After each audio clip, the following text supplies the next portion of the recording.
Patrick Curmy, donc je suis médecin et je dirige l'unité 829 de l'INSERM qui a en son sein une plateforme de biologie structurale avec deux volets, un volet RMN et puis un volet qui nous intéresse aujourd'hui de préparation des échantillons biologiques pour la microscopie électronique. Du côté des utilisateurs potentiels, il faut qu'ils aient conscience qu'on a besoin d'avoir pour les cultures de cellules une certaine densité.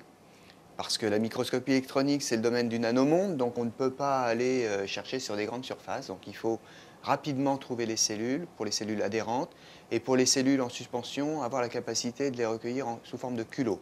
L'exploration des échantillons biologiques par microscopie électronique se fait lorsqu'on s'intéresse à l'ultrastructure, c'est-à-dire à la conformation, à l'architecture des cellules et des tissus dans l'échelle du nanomètre. La microscopie électronique est le domaine du nanomonde. La microscopie électronique à transmission se déroule dans une enceinte où le vide est poussé. Cela suppose qu'on a supprimé toute trace de molécules volatiles dans l'échantillon biologique à examiner, notamment l'eau pour les tissus biologiques. Donc la préparation va consister à substituer l'eau par des solvants organiques, notamment une série d'éthanol de grade de plus en plus élevé. Et une fois que l'échantillon est en 100% alcool, à ce moment-là, on va faire pénétrer une résine qui va fixer la morphologie de la cellule et qui, après durcissement, va préserver la structure, puisque dans un deuxième temps, il va falloir faire des coupes qui sont parfaitement transparentes aux électrons, et l'échelle d'épaisseur, c'est de l'ordre de 100 nanomètres.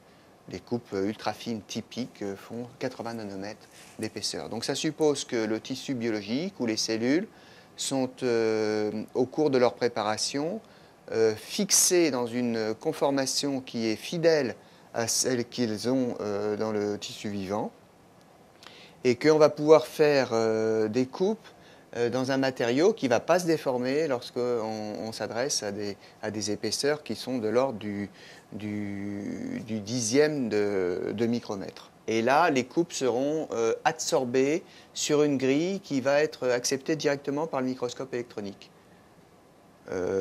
L'échantillon, à ce moment-là, sera vulnérable parce que 100 nanomètres, c'est quasiment inexistant. C'est un voile qui peut se froisser, se plier. Donc là, on va le transporter dans des petits containers particuliers, mais qui vont préserver la coupe. Il n'y a pas de précaution particulière en dehors du fait de préserver de la déformation. Pour accéder à la plateforme de préparation des échantillons pour la microscopie électronique, l'accès le plus simple, c'est de consulter le site internet de Génopole où apparaissent tous les renseignements techniques et leur mise à jour.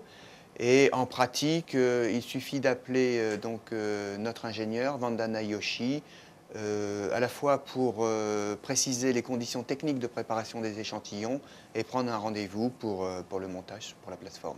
Il faut compter un délai minimum de 1 mois à partir du moment où on a une prise de contact, un rendez-vous, la préparation d'échantillons et une imagerie. Ça, c'est quelque chose de raisonnable.